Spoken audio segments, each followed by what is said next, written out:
Welcome प्यारे बच्चों। आज हम शुरू करेंगे विज्ञान भारती कक्षा 7 का चैप्टर नंबर 14 जिसका नाम है ध्वनि के प्रश्न उत्तर। चलिए शुरू करेंगे। प्रश्न 1 से शुरुआत करेंगे।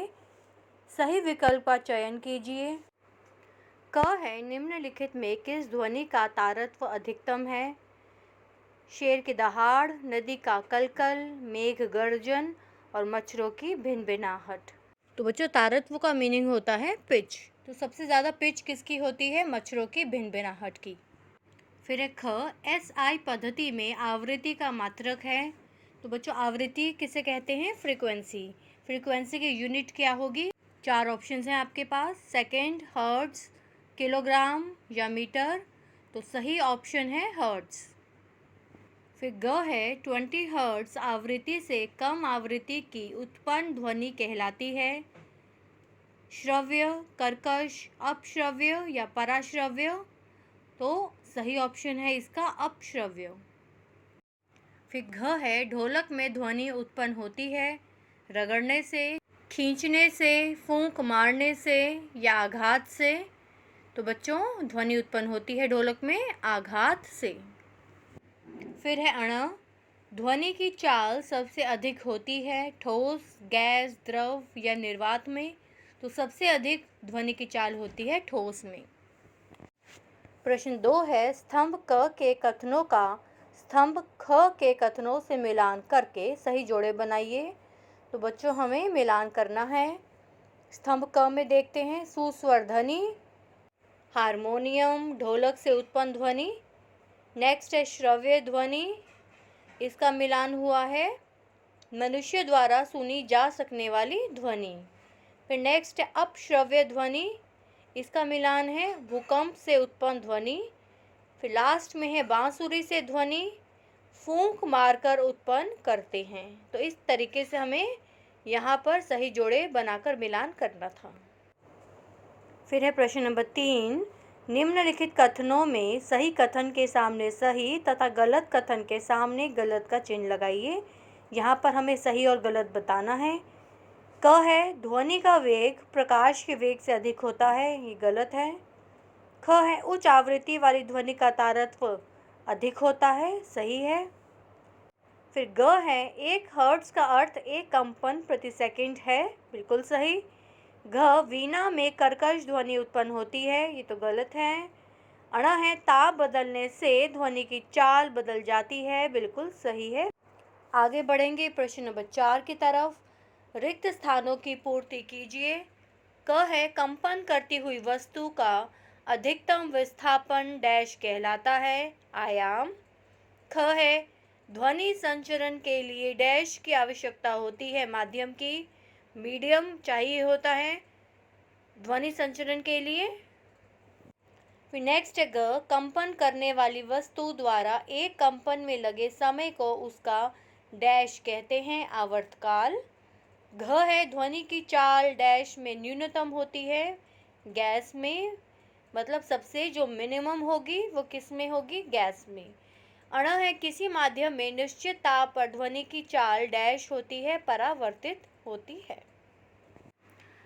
अब देखते हैं प्रश्न नंबर 5, निम्नलिखित प्रश्नों के उत्तर लिखिए। क है प्रतिध्वनि को परिभाषित कीजिए, हमें डेफिनेशन लिखनी है प्रतिध्वनि की।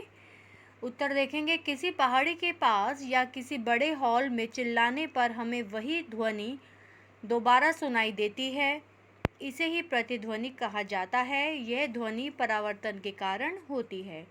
इको आपने सुना होगा बच्चों, इसी को इको कहते हैं। फिर ख तारत्व की परिभाषा लिखिए। मोटी तथा पतली ध्वनि के कारण का अंतर स्पष्ट कीजिए। तो सबसे पहले हमें परिभाषा बतानी है तारत्व की, जिसे पिच कहते हैं। तारत्व ध्वनि का वह गुण है जिसके द्वारा हम मोटी या पतली ध्वनि में अंतर कर सकते हैं। उच्च तारत्व वाले ध्वनि की आवृत्ति उच्च तथा निम्न तारत्व वाले ध्वनि की आवृत्ति निम्न होती है। ध्वनि का तारत्व व्यक्त करता है कि ध्वनि मोटी है या पतली। यह ध्वनि की आवृत्ति पर निर्भर करती है। जैसे बिल्ली की आवाज़ की आवृत्ति तारत्व कुत्ते के भौंकने की आवृत्ति से अधिक होती है, इसलिए बिल्ली की आवाज़ पतली तथा कुत्ते की आवाज़ मोटी होती है। फिर ग है ध्वनि प्रदूषण के कारण तथा उनके निवारण लिखिए। उत्तर है वातावरण में अत्यधिक या अवांछित ध्वनियों का शोर ध्वनि प्रदूषण कहलाता है। वाहनों की तीव्र ध्वनियाँ, विस्फोटक ध्वनि, कारखानों तथा लाउड स्पीकर आदि ध्वनि प्रदूषण के मुख्य कारक हैं। ध्वनि प्रदूषण को कम करने के लिए हमें वाहनों का उचित रखरखाव व कम तीव्रता वाले पेटीनुमा ध्वनि विस्तारकों का उपयोग करना चाहिए। फिर घ है स्पष्ट कीजिए कि ध्वनि किस प्रकार उत्पन्न होती है। उत्तर जानेंगे।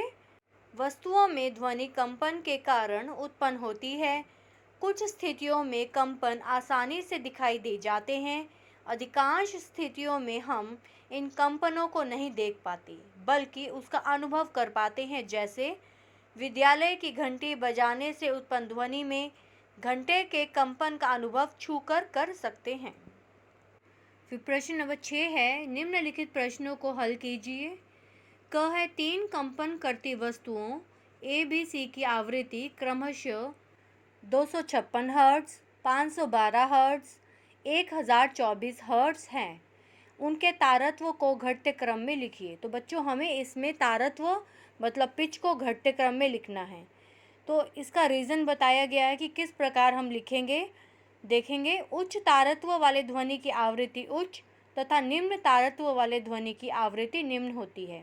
इसका मतलब ये हुआ बच्चों कि जिसकी फ्रीक्वेंसी हाई होगी उसकी पिच भी हाई होगी और जिसकी फ्रीक्वेंसी लो होगी उसकी पिच भी लो होगी। तो ये किस पर डिपेंड करती है? फ्रीक्वेंसी पर, मतलब आवृत्ति पर।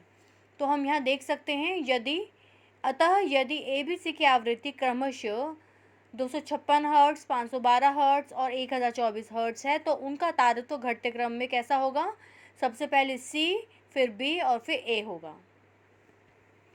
फिर ख है इसी में 2 व्यक्ति ए तथा बी एक ऊंची इमारत के सामने ध्वनि उत्पन्न करते हैं तथा दोनों क्रमशः एक परावर्तन तथा 10 परावर्तन के पश्चात ध्वनि को सुनते हैं।